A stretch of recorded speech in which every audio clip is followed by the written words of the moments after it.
Hey, ladies and gentlemen, welcome back to the channel. As always, it is Nick here, back with your daily crypto news and analysis. And today we're going to be talking about Xinfin Network, aka XDC. So let's just dive in and let's talk about a few things. So we do have our full-on new XDC weekly update. This is from the 14th to the 20th. And there has been quite a bit of some updates here. So we do see down here the latest DApp introduced by Go plugin. Emergency health record will allow blockchain to play a role in assisting doctors and healthcare institutions in providing patients with care. We just recently broke that down. Of course, XIP, introduced by XDC community, will give the community a mechanism for proposing new features, collecting community technical input on issues, and also more. And last but not least, we do see congratulations to the winners of the XDC Summer Hackathon. So there wasn't like any crazy updates at all in the week of August 14th to the 20th, but we recently just seen a major update. This entire video going forward will be centered on this update. And I'm just telling you guys right now, you want to stay until the end of this video. No, it's not for engagement purposes. It's not for anything like that. There is a ton of information. If you are an XDC holder, prepare to have your mind blown and pay attention closely.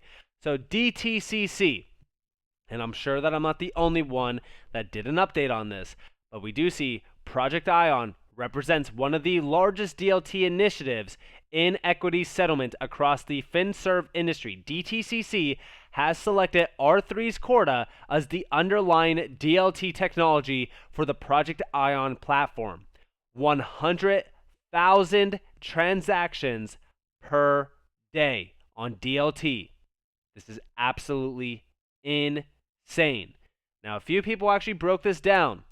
Shout out to Digital Perspectives for this, but we do see fun facts. DTCC parallel production live with R3 Corda platform. Corda Settler can settle with digital assets like XRP and even XDC. CFPB cites Swift GPI and Ripple XRP as exporter solutions. Both Fed, BoGov / Michael S. Barr and CFPB are FSOC members and DTCC. And we do see down here a few, connections here, if you guys will. The council is made up of 10 voting members and 5 non-voting members who serves on the FSOC, chairman of the Board of Governors of the Federal Reserve System, Bureau of Consumer Financial Protection. And then over here, we do see financial market utility, systemically important. FMUs will become subject to heightened prudential and supervisory positions of Title V111. The Depository Trust Company, DTCC,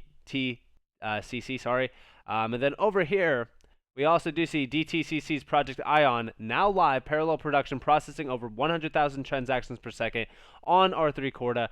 They have gone live in a parallel production environment, 100,000 bilateral equity transactions per day, almost 160,000 transactions on peak days.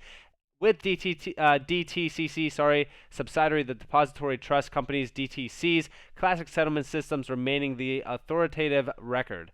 And this is pretty substantial. I mean, when we really kind of look at this, they have processed over $2.3 quadrillion or 2,300 trillions in just 2020 alone.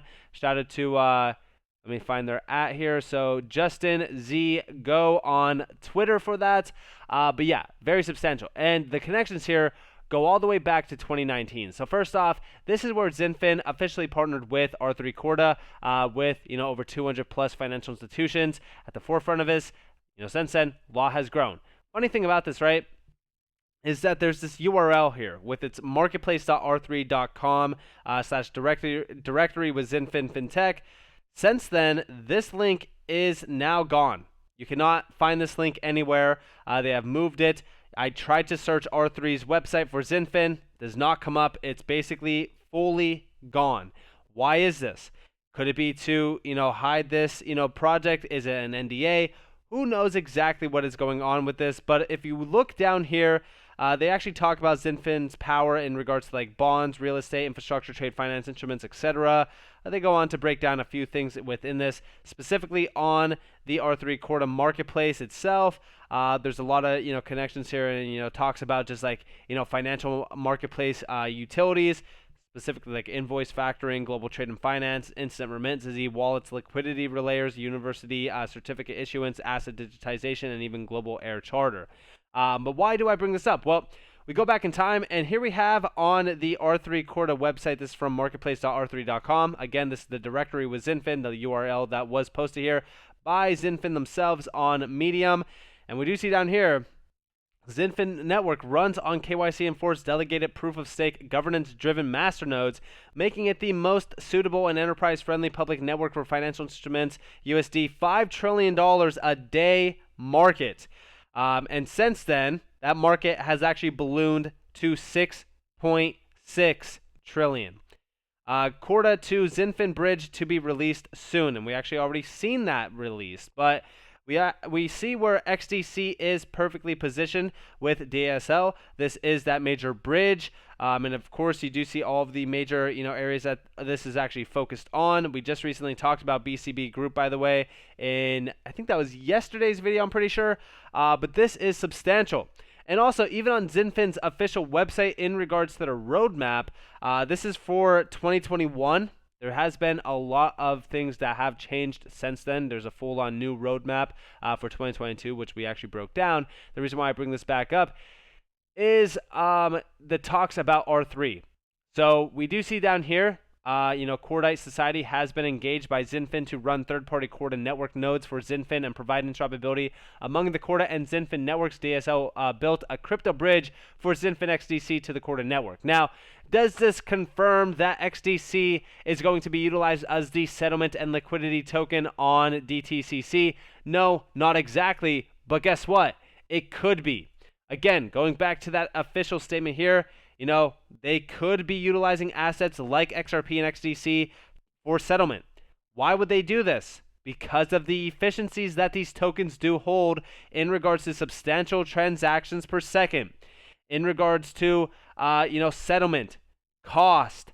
These are the things that matter. Sustainability as well. Sustainability has become a major area of focus.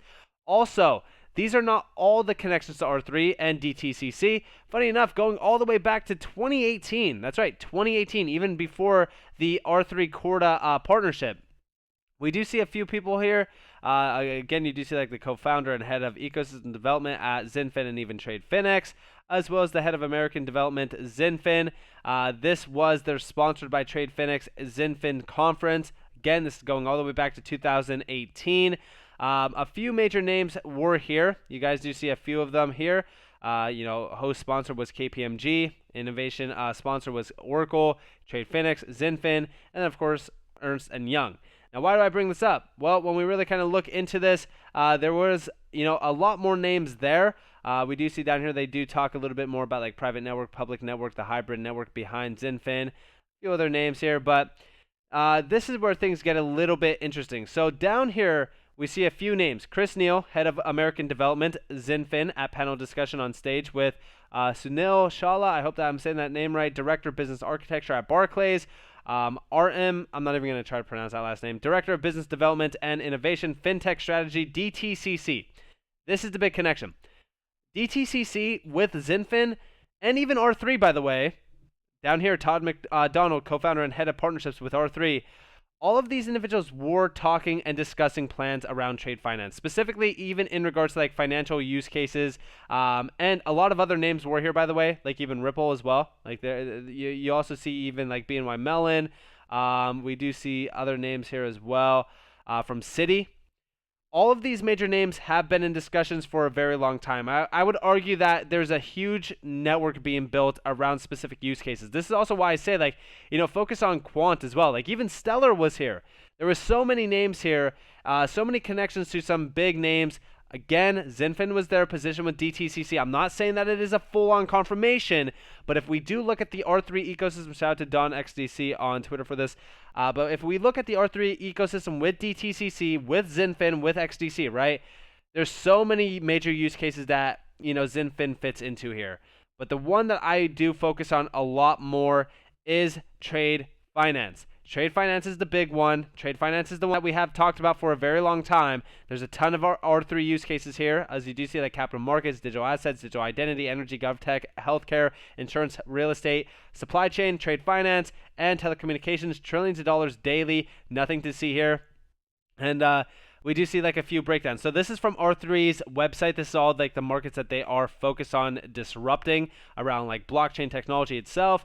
And then over here, we do see how the Depository Trust and Clearinghouse Corporation, DTCC, works. The DTCC processes trillions of dollars of securities on a daily basis. DTCC settles transactions between buyers and sellers of securities and plays a critical role in automating, centralizing, standardizing, and streamlining the world's financial markets. And over here, we do see, application builders include DTCC, Wells Fargo, MoneyGram, MasterCard, Six Swiss Exchange, and even NASDAQ. A few of these names, by the way, already incorporated into the blockchain sector through adoption of specific networks and, ecosystem players like Xinfin, XLM, XRP, etc. Like, there's so many major connections here. I would argue that, listen, even if this is just speculation alone, we know that Xinfin is going to be a big player. But I thought that this was interesting. I mean, even, again, we could only speculate so much around this specific use case with Xinfin. All we know is that DLT, at the end of the day, is the big thing to focus on here. I'm focused on the main players. I'm focused on XRP, XLM, Algo, XDC, IOTA even. These are the major players around this, market. I do have my select utility gems that I am personally holding for the future. The inevitable future is on its way. We are seeing, digitization of many markets. But names like DTCC getting in on the DLT space proves where we are positioned.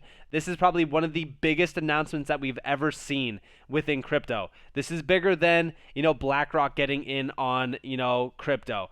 Because guess what? At the end of the day, this is a specific name that does transact trillions of dollars on a day-to-day basis. But also, even the trade finance area itself is very substantial, which we know Xinfin is positioned in. Shout out to Anders for this, but we do see why I'm focusing on cryptos used in trade finance while ignoring cryptos focused on gaming. A lot of projects are focused on the $200 billion global gaming industry, but when you look at the trade finance area, this is a lot larger than the gaming sector. 19,000. When we look at 19,000 billion, this is easily a $19 trillion market, much larger than most actually anticipate. Again, we don't really care too much about the gaming market. We care about these large use cases. Do I think that the gaming market is going to do good? Sure, but the $19 trillion trade finance market is ripe for disruption. I think that a lot more is going to be announced going forward into this major year. This entire year has been packed full with massive announcement after announcement while we are in a bear market, while the retail sector does not care, while the financial institutions and the banking clients are eating this market up. They are loving this drop. They are loving the bearish, I would say emotion in this market. There's been a lot of, hope lost. There's been a lot of just negativity being thrown around. But I would argue that when we look at this market, we are beyond early, and this entire year has proved how early we actually are. So with that being said, I hope that you guys enjoyed this video. If you guys did, definitely leave a like, subscribe, turn notifications on if you guys have more free content. You guys are more than welcome to follow me on Twitter and join the free Discord down in the description below. As always, up to you all. Have a beautiful day, a beautiful night, wherever you guys are in this beautiful world. This has been Nick. Peace out, guys.